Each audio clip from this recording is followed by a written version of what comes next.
And welcome to Identirati Office Hours. I'm your host, Mike Schwartz, founder of Glue, and today we're going to talk about the rush, why we shouldn't rush to policy as code, or rethinking the rush to policy as code.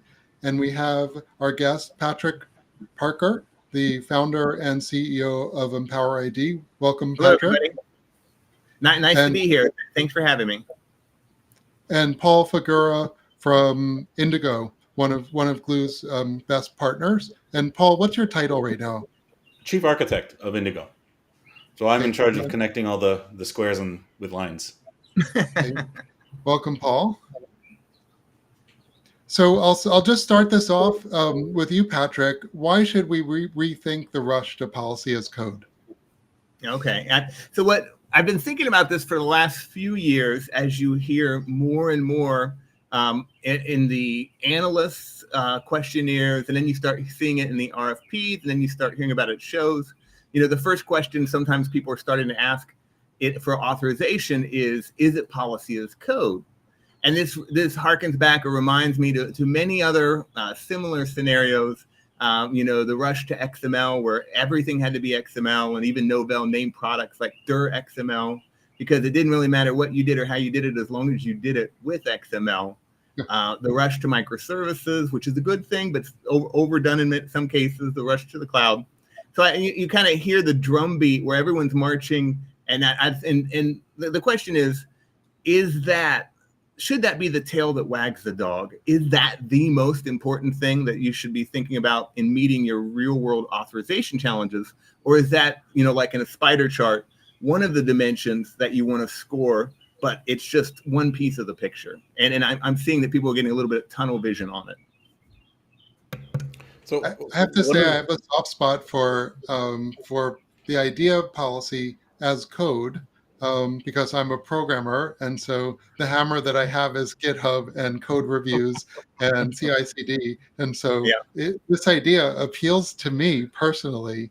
And I'll just jump in there one second and Paul, but maybe the other thing to consider here is that your lens is really on workforce and identity. And are there some special considerations here around the workforce about why policy as code might not be as good a fit in the enterprise? Sure. So in that space, and definitely that's my business applications, line of business applications is where we most encounter the requirements around authorization or fine-grained authorization. And these are the applications that typically run these large corporations. Their order inventory, their stocking, their returns, their customer. Some of these interact with the customers, obviously, for sales. And in that environment, these organizations are highly regulated. There's a big factor. Everyone's trying to go to zero trust. So policy as code is the friend of DevOps and probably the enemy of governance and compliance, in my opinion. Because in these little text files, it's great for DevOps. That's amazing. You're making DevOps happy, versioning, deployment, all of that. But they're opaque from the perspective of, in my organization, can I look at an identity and understand their access across the entire landscape so that I can assess the risk, mitigate it, and try to optimize it? And if policies in code all over the place in DevOps pipelines, then it's not really in a format for which risk can be assessed in a roll-up type fashion. It's not really designed for that. And I'll give a little bit of example of how I experienced this. So I worked for a large company in the past, and we were trying to implement authorization controls. And there were two very distinct, let's say, camps that existed that we were trying to solve against. One was, let's say, the big monolithic application that was the moneymaker of the company. And it had all of its roles, all of its role logic policies built into the app, right? It was hard coded for all intents and purposes. Sure, it looked at group membership to do stuff, but it was hard coded more or less. And then you had the newer part of the company where everything was being developed with microservices, CQRS, domain-driven design. And there, they really wanted to go the policy of as code approach, the problem that I started to experience is, one, how do you bridge them together? Because you had these two like dichotomies, and on the one side, it was very rigid, but very easy to, like you were saying, to have auditors look at it and review. And on the other side, policy as code. It was in GitHub. It was defined. I believe in that case we were using OPA and Enrigo. It was defined there, and there are some ways that you could make that a little bit more elaborate, but they were two separate things, and they didn't really mesh together. So, what was your experience, Patrick, with that? Do you find the same thing? The same thing, and the other part of it is as a developer, Mike, you're developing an application in an organization, and then the code's done. It's gone through QA, it's ready to go to production, and now moving forward, someone has to live with this app and tend it and feed it and care for who has access, the governance, the recertification. Somebody has to own permissions management or authorization management for the app. Have you ever heard of a developer that wants to stay behind and do that job? No way. Now, Right. so that's someone else's job, maybe a VA, maybe an application owner, but even the application owners, depending who they are, might pass it off to security. And I meet these bewildered security people who get handed this ABAC policy as code system, and they don't know what they're like. I don't want to deal with this. Why don't I have a GUI? Why do I have to learn this domain specific language? Why can't I have access request or audit or delegate authority for managing? Because it's text code. You don't the wrapper around it about who can manage the policies. Often that's kind of lacking or very slim in this world. Yeah, absolutely. Maybe we could just take a step back and say, do you agree with the idea that policy should be externalized, i.e. not buried in the code? Because the alternative to not having policy as code is maybe having a bunch of if-then statements in the code. So your question about visibility, well, it doesn't seem like it's served any better if there's some if-thens stuck in a web page about whether to display a widget. For sure. And I think we all came to that conclusion about at least 18 years ago. in my opinion, the things that we can all agree on, or most of us can agree on, is that the permissions logic, the authorization logic should never be in the code. It should always be in some way externalized. Otherwise, it's opaque. You have to have developers change it. It's not completely not auditable in that fashion. And in my opinion, it shouldn't necessarily be written in code unless it needs to be written in code, because you lose a lot of the auditability. So yes, it definitely should be externalized. Now, one thing traditionally, the idea on externalization was that the applications would all hopefully support a standard like XACML, which never really came about and there's not a commercial application that has adopted. Thank goodness. Who did? I said, thank goodness. Thank goodness. Yeah, so it's not like any application out there says, oh, I'm going to rely on an external authority for real-time policy decision point decisions. Nobody built an application like that, a commercial application. And we don't foresee that probably happening. I think, your guests have said that on a couple of your live streams previously. So now even the idea that the apps are going to call a centralized PDP is kind of becoming passé, because that's an old centralized bottleneck where microservices was, micro segmentation, calling back to a central point. That's not really a good idea anymore.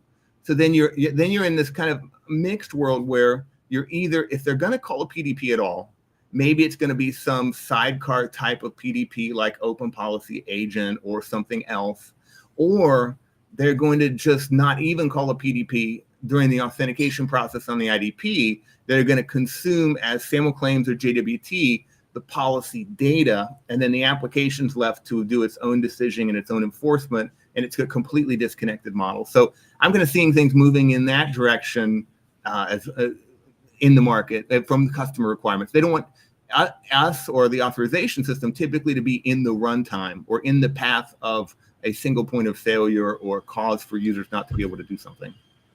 Let's talk about fine-grained versus coarse-grained in this same vein, because I find a lot of people actually don't quite understand what the difference is between the two. And It can be simple. It can also get pretty complicated.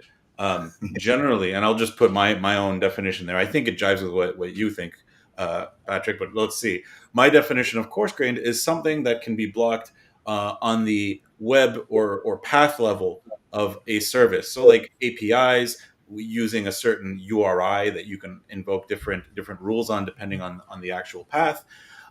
Things that are easily externally viewable. And that would be for coarse grained. Once you get to fine grained, now you're talking about internal components, internal logic of an application where you might want to, for example, censor a social security number in the response back or in the rendering to the client.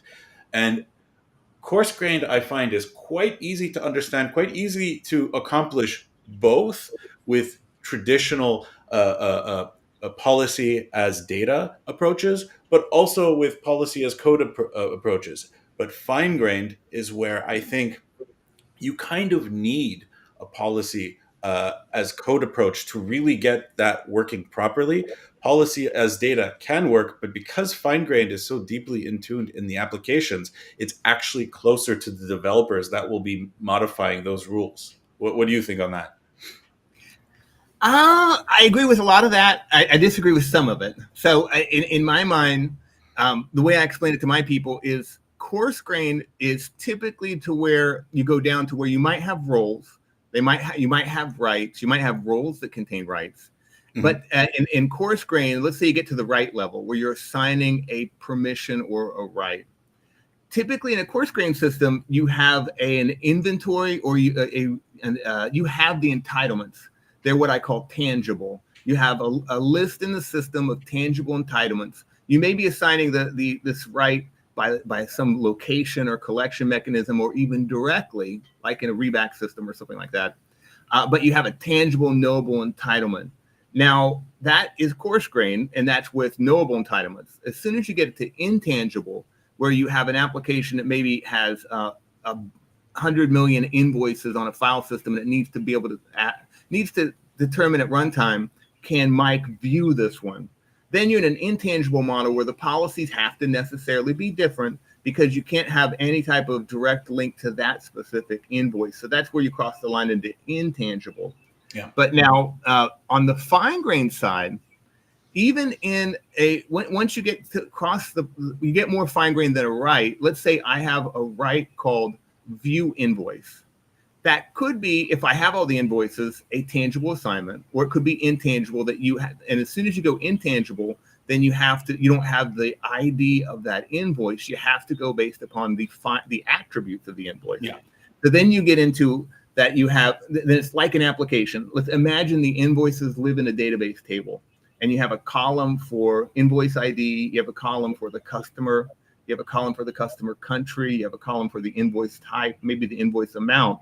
If you imagine each of those as like an ABAC attribute that could be used in a fine grained policy, now I may have the view invoices right, but I don't have the view invoices right for a specific invoice, that tangible, or for all invoices. I have to have these ABAC attribute conditions that can be evaluated at runtime to say, do you have it for this type of customer in this country and for this dollar amount?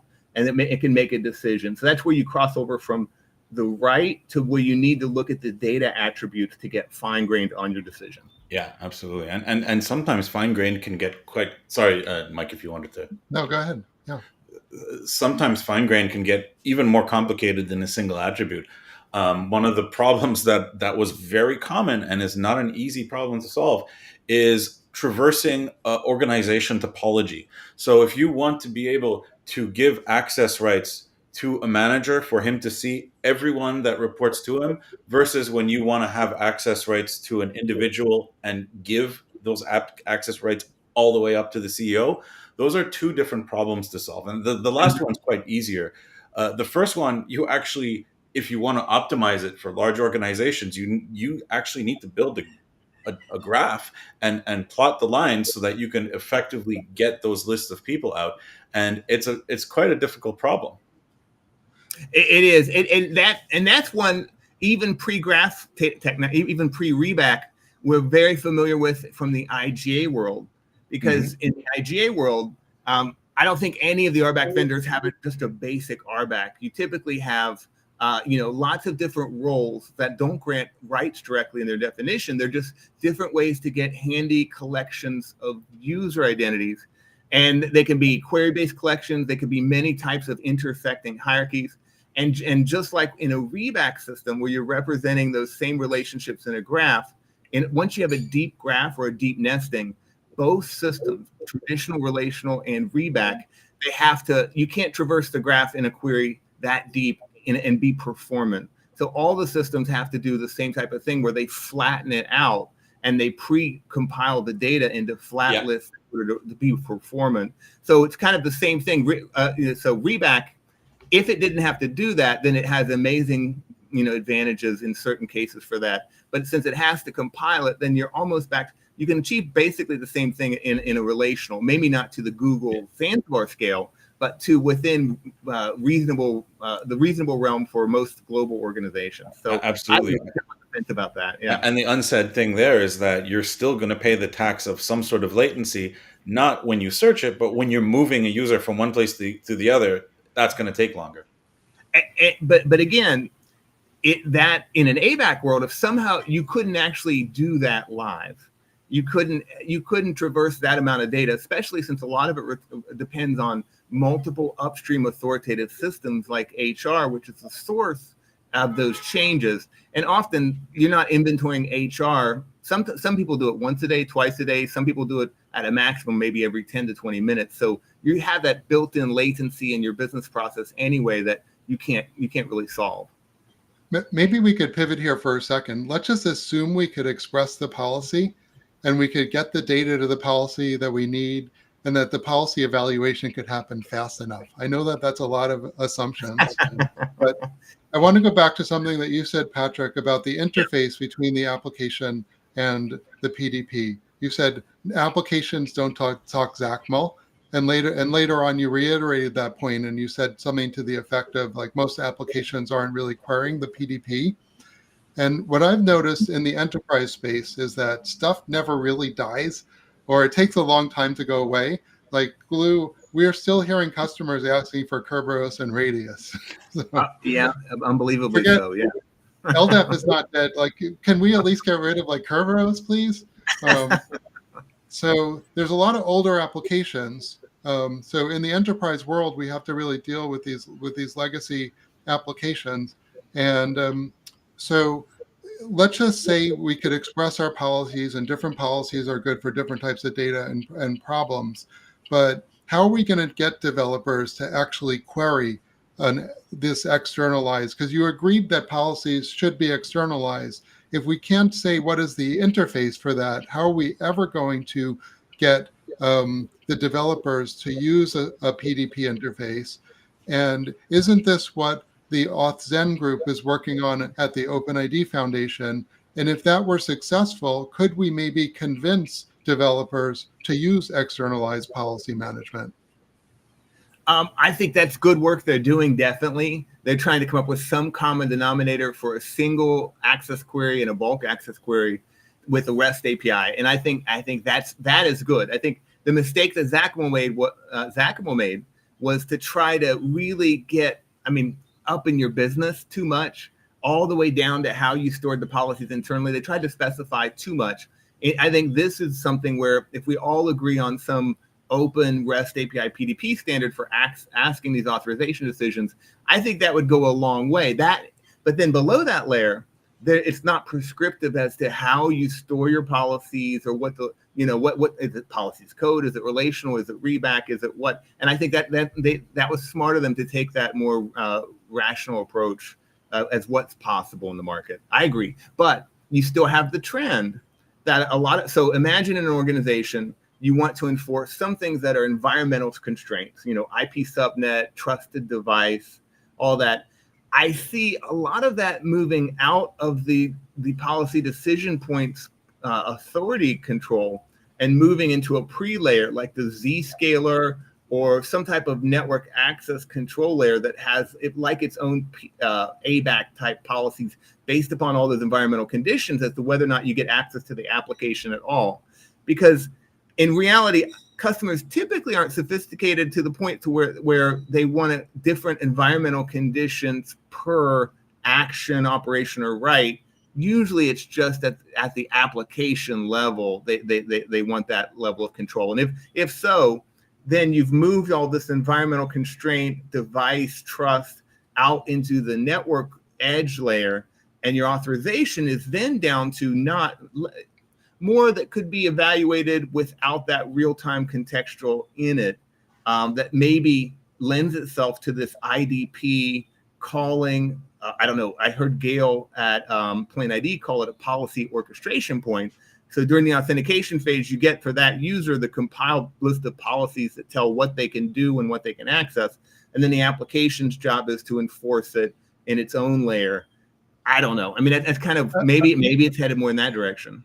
I have some problems with the suggestion that a network component, and I don't know what Zscaler is, so I'm sorry, but let's just say Zscaler, sorry, Zscaler. But personally, I would think that if we're going to externalize policy management, that the network enforcement points or the proxies should be clients of the externalized policies. So great, if Zscaler wants to do network-based or whatever, they should be using the authsend interface like any other client that needs authorization decisions and sending the data that they have about the request and getting a decision. But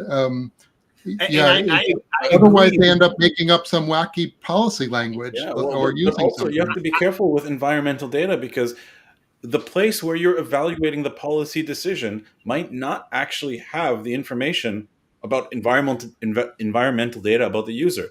Things like IP address of the user, unless you're literally stocking the IP address in a directory or in a relational database to be used by the authorization engine won't have it. So then it's either up to the caller to feed that in, which I mean is a pretty common OPA way of doing things. But at the end of the day, I don't necessarily find that as the correct way, because one, it leaves too much risk open, because then you can call the authorization endpoint, and basically for some of this data that is dynamic or not signed, you could just put different values, and hey, maybe you can get access in if you specify a certain thing in there, if you tell it this is your IP, or you tell it this is your physical location. So from my point of view, when it comes to environmental or temporal data, I think the time of authentication is the right place to get that. Insert it into an access token that's signed, and then use that access token to extract the temporal data, and then let the authorization engine use all of its other attributes that it has access to complete the policy. But insert it there, have it signed so it's not easily modifiable by the user without re-authenticating. I agree, and that's like Microsoft's conditional access policies or Zscaler. They have a hook into either a client or a hook into the machine to know its state. Is it trusted? Is it patched? Is it things that your PDP would never have the ability to interrogate from the device? So I mean, I agree. Those systems in a perfect world would call this new authsend engine with the data that they've gathered. But given my 20 years in the industry, I just see that as like not going to happen. They will not do that. Yeah. It sounds like you're saying for 20 years we've been saying you should externalize policy, but then 2 seconds later you flip around and you say, yeah, but that's just not going to happen. Well, what I mean is it can happen, and where it's always happened is applications where you have access to the code. Yeah. If you're writing the app and you're an enterprise, you're not a commercial entity like Salesforce or any of those guys who could have done this decades ago if they wanted to, but they're not going to. They're not going to put a dependency on something else in their permissions model. But if you're in control of your applications and you're the architect for a large global organization that's either writing something for internal workforce or external, and you can lay out standards, then you can mandate external authorization and what's the architecture you're going to adhere to. And I think that's the only place we've seen adoption on any of this. If you talk to me or any of the other CEOs or CTOs of the ABAC companies, that's really the only place we have traction for this. Yeah, and external authorization is going back to how we started the conversation, external authorization is difficult because, especially when you're dealing with legacy apps, that logic is hard coded into the app. And while everyone kind of wants to get to a point where external authorization is there because you have your legacy app and then you have like 10, let's say, acquisitions or microservices, then you can have one policy that rules them all. And like you can define one role that gives different access to each one of them. And it's very clean. But to get through that legacy app and recode it, you're talking about a lot of redevelopment, a lot of effort that very often doesn't get business justification. And rightfully so, because the benefit of adding that extra authorization integration may never pay off to the company in terms of what it gets from a security value or what it gets from an ease of use value. Yep, So I agree. that's the difficulty that we have today in terms of legacy apps. In terms of new apps, now that's a different story. You can start greenfield. You can build up a system that's a lot more modern, that's using a lot of these modern authentication and authorization services, and then build it to be decentralized more quicker and faster. But even then, the attributes are what are going to get you in the end. And if you really follow domain-driven design and you have all your microservices in their own domains and they have their own user information that is important, the moment that you need to make a authorization decision with some user information that is outside of your domain is where you start to get into big trouble. Exactly, because I used to do an ABAC demo, or I gave a presentation once in Vienna on ABAC.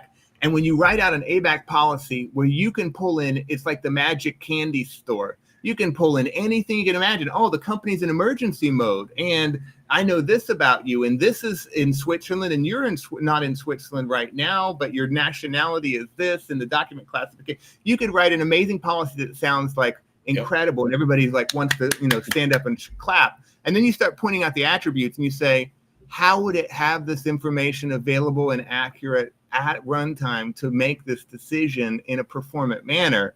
That's when it all falls apart. Yeah. So like I actually worked on this problem very deeply, and we got to a solution using OPA agents and segregated PDPs. So we had a PDP that was very close. Well, it was OPA, right? So the OPA agent itself was evaluating the policy. The PDP was right there with it, and we had a decentralized approach where it would read data off of a Kafka queue for that particular policy in order to hydrate and do the policy evaluation fast. The problem with that approach is it's complicated. We actually had a very difficult time finding developers that were able to work on it after the fact and continue using it. And two, it's also brittle. Like the moment that one part of your system breaks, like if you're not getting accurate information from your queue or something else like that, then the policy system will start to fail because it's kind of expecting real-time access to updates for policy changes or user attribute changes to function. And the moment that stops working, it causes deep problems within the organization. Yeah, your policies aren't going to work actually. Garbage in, garbage out, right? Yeah. In terms of policy evaluation. So we're not going to convince Salesforce to use AuthZen for authorization decisions anytime soon. Permit.io actually wrote an interesting article or blog a couple of weeks back and mentioned that RBAC's not going away either. And this sort of alludes to what I was saying about how the old stuff's not going away. What's an enterprise to do if they have some greenfield developers who want to use, relational model because they're building some consumer system and they have some RBAC and they need to push configuration to Salesforce or Entra or something? Patrick, it's a mess for like enterprise customers right now. What are they supposed to do? It is. And the ABAC vendors, as soon as they come up with a new language like Amazon Cedar or something, the first examples they rush to show based on requests are how to do RBAC with it. That's one of the first examples they show. And it's interesting because, they do RBAC, but they don't do RBAC as well as like an RBAC system because they don't have the hierarchies you mentioned, the inheritance paths, basically the graph. the built-in DAG that's behind the scenes. And so if we're not going to be able to get to, and people who have experience in the authorization space will tell you, if anyone says their authorization system's going to like control everything, like start run for the doors, it's not going to, your person's not insane in the enterprise space. But but it doesn't mean that the requirements around certification and audit and all this other stuff goes away. What are the tools? What do you think are the tools and best practices for enterprises right now to approach this problem? I think that, again, like you said, there's not one size that fits all. But, and it depends on which tail's wagging the dog on that enterprise the most. If they are a big organization that needs things like, they need to control risk, be able to report on risk. They need it to have a delegation model where there's delegated authority about who can manage the permissions for their applications, deputies, owners. If they need access requests, so where users can request access to these, if they need to be able to recertify, then you need to see if there's on a spectrum of expressibility. I think I'm hold on here. I think I've got my mirror setting again. I am. No, there we go. No, now Let me unmute. backwards. Yeah, that was giving.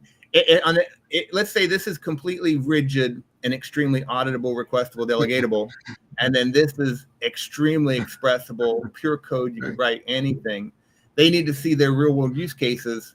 Where do they need complete expressibility? We can write a wild policy that uses all this data you might not have, or where do they need to fall? Because how much of this do they need to give up to get what they need? And they shouldn't go any farther in the expressibility department, because they're always losing auditability, transparency, risk, zero trust reporting. They just need to find where their point is and how much of this can they keep while getting enough of that to meet their business needs. And maybe in the organization, special cases where it's Kubernetes, it's wild microservices land, then they need this, but they should only have that for where they absolutely need it. And then we need to figure out how we can get those policies as code and maybe shred them back or de-shred them into something relational where you can actually report and understand the meaning of those from an authorization perspective. What functionally do those policies mean as far as the identities and what they can do, and is that risk appropriate? Maybe for those, we need to find a way to suck that data back in and make sense of it in this system over here that governs the bulk of the apps.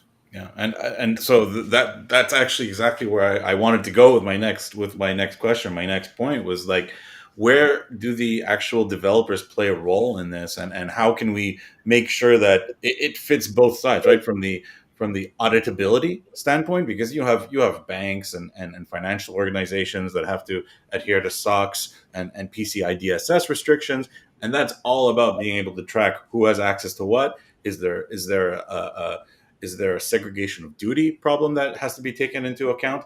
And how can you certify that every year, every few months, sometimes even dynamically if we're going to some of the more modern recertification campaigns that tools offer? The way that I see it is kind of exactly where you were leading, Patrick. I think that there has to be a place where the policy as code, it has a role, and it has a place where it exists, where it can filter back into a more traditional RBAC style system, or at least a system that makes sense to casual users, where they are expecting to request access to something through an access request tool and then get access to something. And then where the policy as code can come in is it can maybe use that role as one part of its policy, maybe the overriding rule, so that you could still audit against it. But then it might use things like geolocation, or it might use some attributes like manager stuff to further filter down fine grain.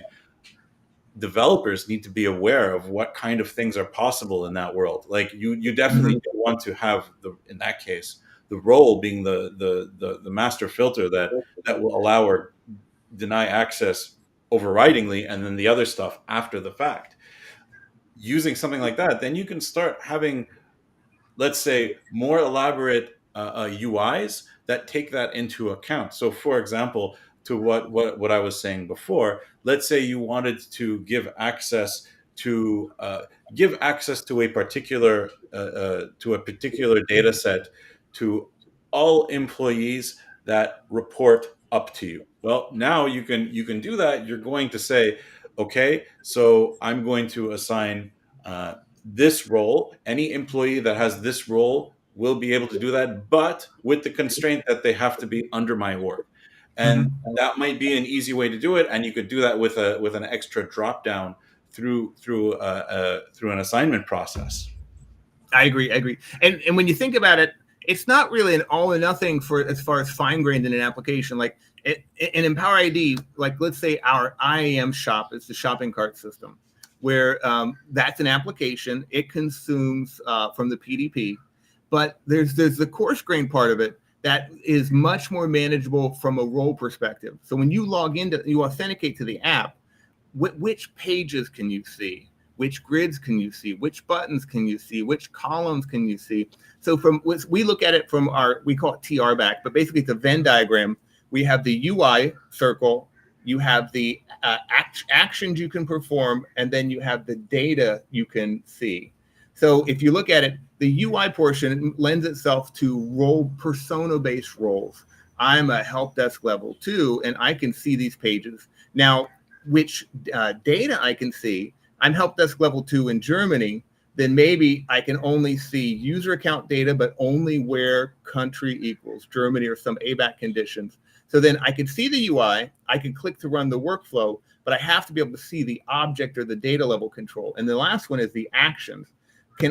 Which operations or rights do I have against those objects and under which constraints? So I can edit, reset a password for a user, but only under the constraints where country equals this or department equals this, or I'm their manager. So then you go into the ABAC world. So an application is really a mix of some things make sense being coarse grained because that's just the nature of the app, the environment that the user experiences, and some things are evaluated transactionally that really need the fine grained, more real time type of control.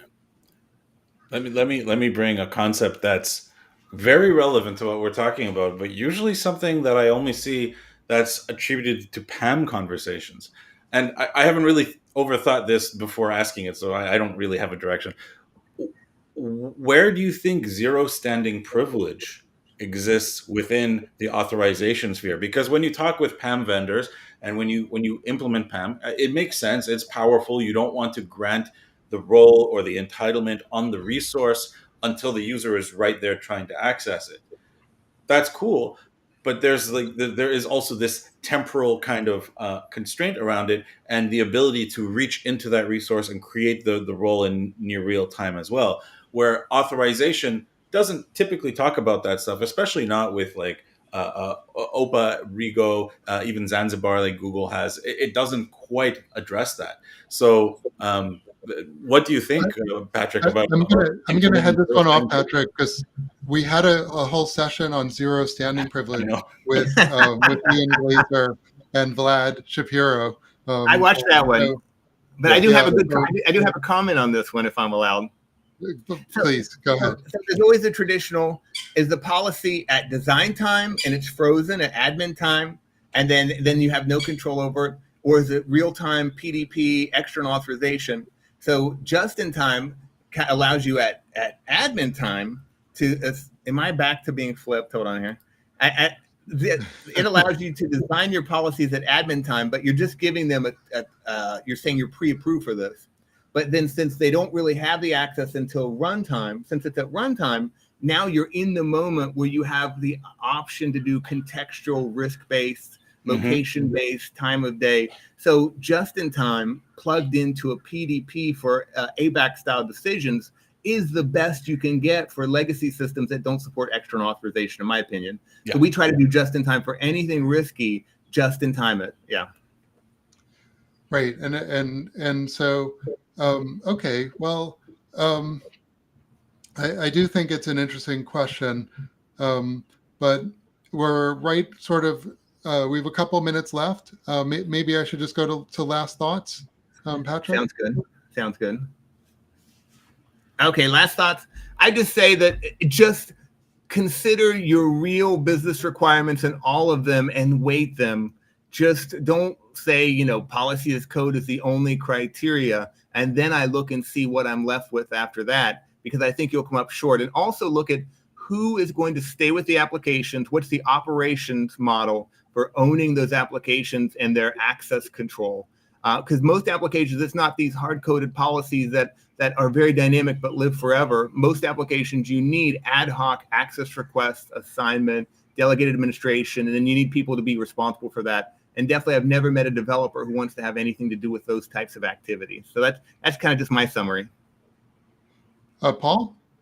So I would say kind of KYC, right? Know your customer, know your user base, and understand what's important to you. Some organizations absolutely need to continue using more traditional RBAC style access with policy as data, and then newer, more modern companies will be able to go with policy as code and really be able to iterate more quickly with it. However, keep in mind that as companies get bigger, they always end up falling under that umbrella of legislature. So they might be forced to go to policy as data as well. I'm going to take a stab at last thoughts here too. One thing I will say is that I hear a lot of confusion around the use of tokens in sending data in. And I would say that the token from the authorization server is input to policy. So if we send an application a JOT, and that JOT contains roles about the user, like or information about the user, like their role or anything else, that's input to policy. And if the applications are then writing code to implement functionality based upon the value of the information in that JOT, that's not externalized policy management. That's the policy in the code.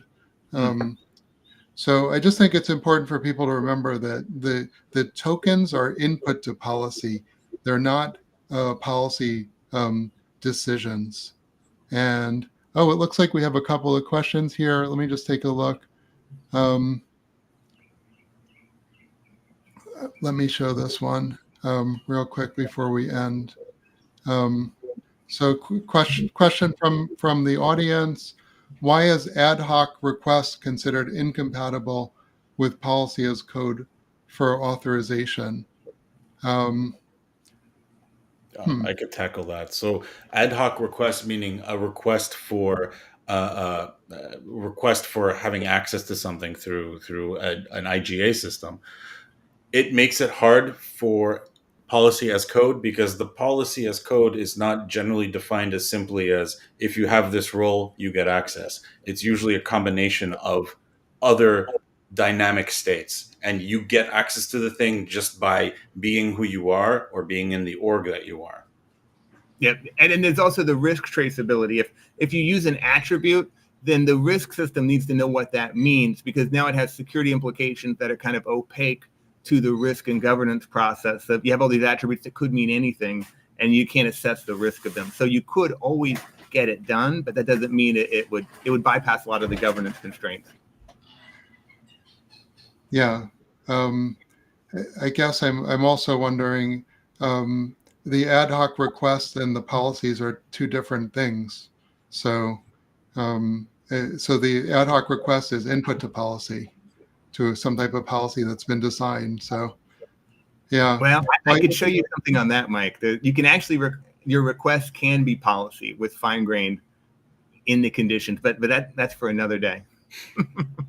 So the response from Jed was, the ad hoc request is just a data flag, and there could be logic in the policy as code to check for that. Yeah, and I think, you're getting dangerously close to opaque, hard-coded logic at that point, though. That's hard to. That's sort of what I was stating a little bit before. I was saying you can use like a role as an overall entry point into your policy as code, and then after that you could use other stuff. Rohit's chiming in. He said, "Get or it didn't happen." I think he means that he wants to see the policy in the repository and code reviewed. And like I said, I have to say I'm somewhat sympathetic to that view. But and Patrick, in your white paper, which I'm going to, as final thoughts, encourage everybody to read, I think you raised some really important points about how the enterprise doesn't have any easy choices here, and how there are applications that need RBAC. There's going to be third-party applications that have their own policy, and all of that needs governance, provision, certification. And there's no really, what I got out of your white paper was that there really is no easy answer for enterprise customers here. And they're going to need some tools in order to really make sense of like not only the best architecture for future applications, but also like dealing with all the stuff that they have now. And Patrick, maybe final words? I just say happy to have everybody's feedback on the white paper and to have other conversations. Feel free to ping me. The white paper is still in draft format. There's some typos. We'll be putting out a final version hopefully in a week or two. But feel free to reach out to me. I'd be happy to debate. Or if you're at a conference, I'd be happy to have a beer and chat about it. Thank you so much for joining us, Patrick. My pleasure. Thanks, guys. Thanks for hosting. And Paul, great questions, great conversation. It was great to hear your experiences as well. Likewise. So thank you. And thank you very much, Mike, for having us. And I hope that we'll be able to speak again soon, Patrick. Great. It's a pleasure. And thanks to the audience for tuning in, and we'll see you